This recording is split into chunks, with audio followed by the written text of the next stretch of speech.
Bon, comme vous le savez, je reprends les vidéos sur la chaîne de Ghost and Us Paranormal. Et comment je peux reprendre sans vous parler d'un sujet très important, je pense. Je sais pas si vous êtes un peu au fait des dernières actualités, etc. Mais il y a eu la reprise de l'activité de l'Urbex depuis quelques mois, quelques semaines. Vous savez, il fait beau. Les gens, du coup, ont envie de ressortir, de visiter des lieux abandonnés.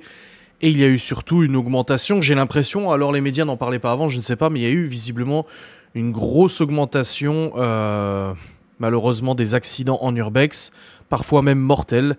Et c'est pour ça que je voulais aborder, du coup, ce sujet avec vous, pour vous prévenir un petit peu, voilà, vous donner des conseils, si je peux me permettre de vous donner des conseils depuis le temps que je le fais, et vous donner quelques informations sur l'urbex. Donc l'urbex, c'est une pratique qui consiste à visiter des lieux abandonnés, du nom Urban Exploration en anglais. Et le but, c'est généralement de visiter, de guigner un peu, de prendre des photos, des vidéos, etc. Voilà, c'est un côté un petit peu divertissement. Ça serait encore mieux. Et ensuite, nous, on pratique les enquêtes paranormales. Donc en fait, il y a toujours une partie d'urbex qu'on fait dans les enquêtes paranormales. Ça va de soi. Maintenant, le souci. Le souci principal, c'est que qui dit visiter des lieux abandonnés, dit visiter des lieux où malheureusement il peut y avoir des dégradations qui ont été commises par des tiers. Donc généralement, quand tu fais de l'urbex, tu ne dégrades pas un lieu, mais bon, il y en a, ils n'ont pas du tout cette morale ou ces principes. Ou alors le temps, la pluie, l'humidité fait que le lieu s'est dégradé. Donc moi, en fait, pour vous donner des conseils, je vais vous dire un peu comment je procède. Je dis pas que c'est la meilleure façon de procéder, mais en tout cas, jusqu'à maintenant, ça m'a quand même éviter d'avoir de graves accidents, des accidents graves ou quoi que ce soit. Je me suis déjà blessé, mais c'est rien de grave. Alors, quand on trouve un lieu en urbex, le plus important, c'est déjà de regarder l'extérieur du bâtiment. Que ça soit une usine, que ça soit une maison, que ça soit un hangar, que ça soit une ferme ou quoi que ce soit. De regarder un peu l'état extérieur. Déjà, l'état de la toiture, l'état des murs. Voir un petit peu si le temps, malheureusement, a fait son œuvre et a dégradé, du coup, le bâtiment. Très vite, tu peux voir qu'au niveau de la toiture, il manque des morceaux. Donc tu dis, il y a sûrement des infiltrations d'eau. S'il y a des infiltrations d'eau de pluie, ça veut dire que le sol peut être aussi dégradé. Donc voilà, déjà jeter un coup d'œil en extérieur et voir un petit peu l'état du bâtiment pour jauger un peu s'il risque d'être dangereux ou pas.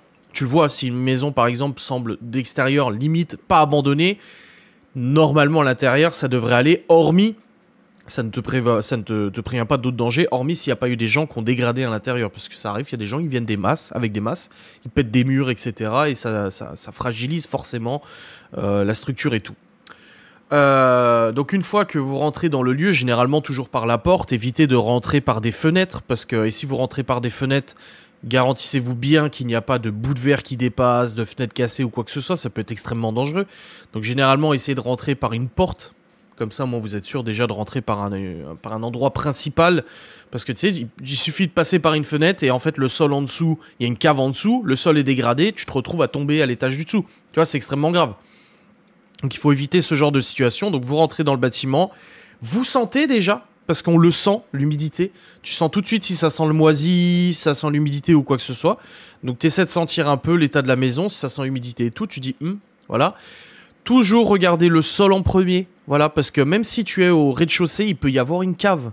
Et tomber dans une cave, même à 1 mètre, 2 mètres de profondeur, ça peut faire très très mal. Donc toujours regarder le sol avant de mettre le pied quelque part. Si c'est du carrelage, du béton, du bois, etc.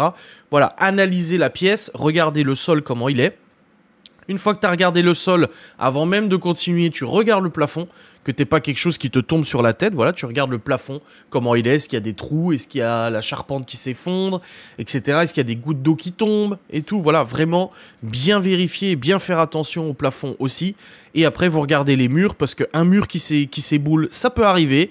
Un mur qui est fragilisé, ça peut arriver. Il suffit que tu chancelles, tu tiennes à un mur et tout. Le mur, ça se trouve, il a 2 doigts de s'effondrer. Tu pars avec le mur. Avec le poids du mur, ça peut faire effondrer le sol et te retrouver du coup à tomber. Voilà, donc toujours regarder, peu importe l'étage où tu vas, donc si tu montes au premier étage, pareil, l'escalier, toujours très important, nous c'est un truc qu'on fait super gaffe, l'escalier, vérifier sa solidité, est-ce que c'est un escalier en bois, est-ce que c'est un escalier en béton, est-ce que c'est un escalier en métal, parce que ça arrive aussi que ce soit en métal, voilà, toujours vérifier la solidité de l'escalier avant de continuer de monter. C'est vrai que moi je suis assez lourd, donc je me dis si moi ça passe, les autres ça passe, donc on ne monte pas à plusieurs. Voilà, les escaliers en bois, on n'est pas plusieurs à monter, on attend que notre binôme ou la personne à qui on fait l'enquête monte avant nous-mêmes de monter. Voilà, faire très attention. Parce que c'est sûr que si tu commences à être 2-3 sur un escalier qui a déjà de l'âge, ça peut arriver. Donc voilà, toujours vérifier les structures. Sol, plafond, mur, escalier, escalier pour la cave. Pareil, si tu vas au sous-sol ou dans la cave, vérifie le plafond. Ça se trouve, le plafond, il y a 2 doigts de s'effondrer, ça peut arriver. Donc voilà, l'urbex, c'est important de toujours avoir l'œil. Alors c'est bien d'avoir l'œil pour découvrir des belles choses, découvrir un beau bâtiment et tout, mais c'est très important aussi d'avoir l'œil pour découvrir les failles potentielles, le sol qui peut être détruit, le sol il te semble un peu mou, le plafond, il te semble pas très solide. Voilà, éviter de t'exposer à des dangers. L'urbex doit rester une pratique de divertissement et pas une pratique pour finir à l'hosto ou même à la morgue. Deuxième point aussi, moi je recommande de faire l'urbex au moins à 2 personnes. J'ai déjà fait des repérages tout seul et clairement c'est dangereux. Parce que t'es pas à l'abri, même si tu fais attention à tous ces points, t'es pas à l'abri qu'il t'arrive quelque chose, une chute ou autre. Si t'es tout seul, eh ben tu te retrouves con. Imaginons c'est dans un endroit où il n'y a pas de réseau, ça arrive que t'aies pas de réseau. C'est vraiment très dangereux. Donc moi je recommande toujours d'être au moins à 2 pour faire de l'urbex. Comme ça au moins il y a toujours un qui peut être là pour veiller sur l'autre et vice versa. S'il y a un accident, une chute ou autre, l'autre il est toujours là. Il peut aller chercher du secours, il peut aller faire quelque chose. Donc pareil, s'il y a une structure qui vous semble pas très stable, évitez d'aller à 2 dessus. Hein, j'ai vu un article dans le journal, les 2 jeunes sont allés sur une structure, ils étaient dans une usine, ils sont montés du coup à une échelle pour aller un peu sur le toit. Vous savez, dans les usines, il y a des passerelles comme ça métalliques, et les 2 sont allés dessus, les 2 sont cassés la gueule. Il y en a un qui est mort, l'autre il est blessé. Donc vraiment, toujours faire attention. C'est vrai qu'avec Geoffrey, quand on fait des repérages, on se sépare toujours un petit peu, mais on reste toujours à disposition. Voilà, on fait toujours attention. Donc très important pour moi d'être au moins 2 en urbex. Autre chose aussi, ne pas dégrader le lieu, ça va de soi, et surtout ne pas essayer de forcer des endroits. Si une porte est fermée, n'essayez pas de la forcer, c'est peut-être qu'il y a une raison. Les propriétaires des lieux abandonnés, parce qu'il y a toujours des propriétaires, hein, généralement, ils savent. Ils connaissent leur maison, ils connaissent leurs bâtiments, leurs usines, leurs fermes ou quoi que ce soit. Si au bout d'un moment, ils ont condamné une porte, c'est peut-être pas pour rien. C'est peut-être parce que derrière, il n'y a plus de sol, c'est effondré. Ou derrière, il y a le plafond qui est à 2 doigts de te trépaner. Donc voilà, il faut faire super attention. Donc pareil, moi je pars du principe, si une porte est fermée, qu'elle est vraiment fermée, que c'est pas juste qu'elle est coincée, c'est qu'il y a quelque chose peut-être de dangereux derrière. Donc je ne vais pas m'amuser à péter la porte, de toute façon je ne pète rien. Je vais pas m'amuser à essayer d'ouvrir ou quoi que ce soit. Pareil pour les objets.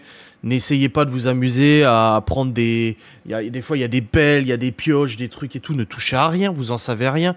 On sait jamais ce qui peut se passer. T'imagines, juste pour rigoler, tu prends une pioche et tu te la fais tomber sur le pied, tu t'ouvres le pied. Enfin, c'est quand même super dangereux. Déjà, le glurbex, bah, c'est à la limite de la légalité. C'est pas très toléré. Alors, si en plus, tu te blesses dans un lieu abandonné...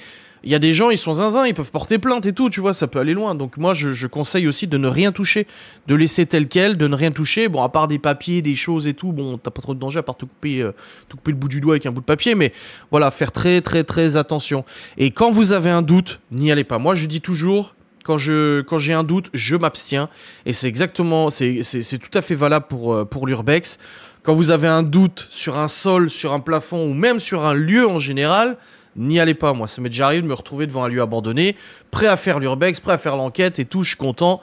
Et je vois d'extérieur le lieu et je me dis, non, là, ça va pas le faire. J'ai pas envie de mourir, j'ai pas envie de me blesser. Moi, ça m'est arrivé une fois où vraiment ça aurait pu être extrêmement grave. Un bunker abandonné.